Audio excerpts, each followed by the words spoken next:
The unexamined life is not a life worth living. This is a statement attributed to Socrates and something Plato claimed he said during his trial when he was accused of corrupting the minds of the youth and consequently sentenced to death.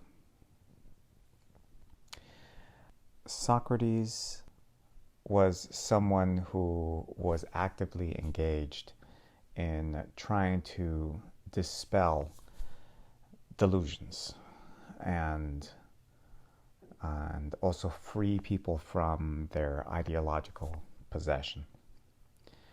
It's something that resonates with me because it's a central theme to my own life and something that I try to do with this channel is to bring some logic and reason to modern day discourse.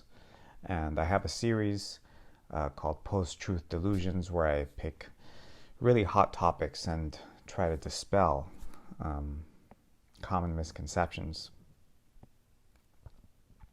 And with this video, I'm starting a new series that is going to be devoted entirely to ideological possession. I mentioned in the past how I have a list of ways in which you can identify whether or not you are yourself ideologically possessed, or if someone in your midst is. And what I'll do is with each of these videos, I'll put forth one particular way in which you can identify what if you are ideologically possessed, and therefore how you can inoculate yourself from that particular possession. Because you want to live a life where you have your own ideas and you are the originator of creative things and new things, things that are hopefully reflective of truth and of reality, rather than live a life where ideas have you. That's fundamentally what ideological possession is you aren't really a free agent. You are a pawn for something else if you are possessed. So liberation, freedom, agency, consciousness, awakefulness are things that I think we should all strive for. And I think that's what Socrates meant by that saying, that if you don't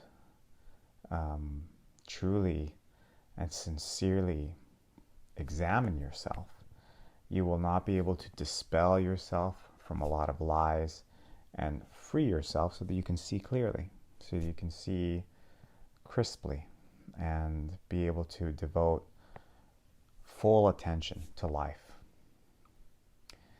It's sad, but a lot of people are asleep. I'm still asleep in many respects myself. I think it's a lifelong journey to wake up, and hopefully you can wake up before you die. I think that's, at least for me, my goal in life is to be as awake as possible before I die, because this is the only chance you get. So the trait that I want to talk about today that you can use to identify whether or not you yourself or someone is ideologically possessed is to identify whether there is hate associated with an idea. So this applies to all ideologies. Whether you're someone who is a feminist, whether you are really into Black Lives Matter, whether you are into climate change, pick whatever ideology you are personally involved in, or people in your family or in your friends are involved in, and notice this. If the ideology comes coupled with hate for a particular group of people, that is a sign of ideological possession. And you can actually have it's there's nothing wrong with advocating for something and being an activist and wanting to change or eliminate a wrong in the world to make the world better. I think that is a noble thing. I think there are ways in which most of these ideologies can manifest in a positive way. But once ideological possession sets in, it becomes poisoned and toxic, and only bad things can come out of this activism when that happens.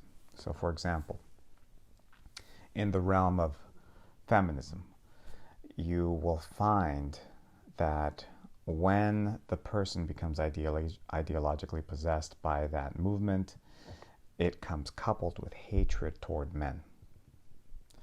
If you pursue the Black Lives Matter movement, it comes coupled with a hatred toward police officers. So you can test yourself. You might say, well, no, I'm into Black Lives Matter, but I don't hate police officers. That's great. You can test whether or not you are being sincere in that statement by doing the following. Let's say that you are very active in showing examples of police brutality perpetrated against African Americans, and you do so with the intent of raising awareness about this subject. In order for you to inoculate yourself from the ideological possession and to also be a responsible activist, there are ways in which you can be a social justice warrior in a positive way, and not in a toxic way. And it would be as follows. In addition to showing that footage of these terrible things happening at the hands of police officers, you have to balance it by also showing footage of police officers doing good and noble things, so that you can decouple any possible associations or hate that could be targeting a particular group of people, a particular profession, a particular religion, any sort of category of individual. You need to decouple any possible hatred that could be associated with that group from the thing that you're trying to bring attention to. For a feminist, for example, if she's constantly showing information that is disparaging toward men, or maybe that's you, challenge yourself to say, okay, every time I show something that features a terrible thing a man did to a woman, let me also feature something positive about men, or a noble thing about men, so that you can ensure that in the process of your activism, you are decoupling the problem that you're trying to address, which is, let's say, perhaps empowering women in certain areas, decouple that from any possible association of hate toward the group, this group called men, right? 50% of the planet. If you can do that, then you are being a responsible activist and you're not ideologically possessed. If, however, you find it difficult for you to do that, and you can't bring yourself to do that, then you're ideologically possessed, and you are no longer functioning as an independent, sovereign person. Or perhaps you are, but your ideas that you have are toxic and destructive. So I think this is a really good method by which you can identify whether you are ideologically possessed, and if you are, it's a method by which you can inoculate yourself from that ideological possession and help you focus on the problem itself that you're trying to solve, and not bring about more hatred to the world in the process.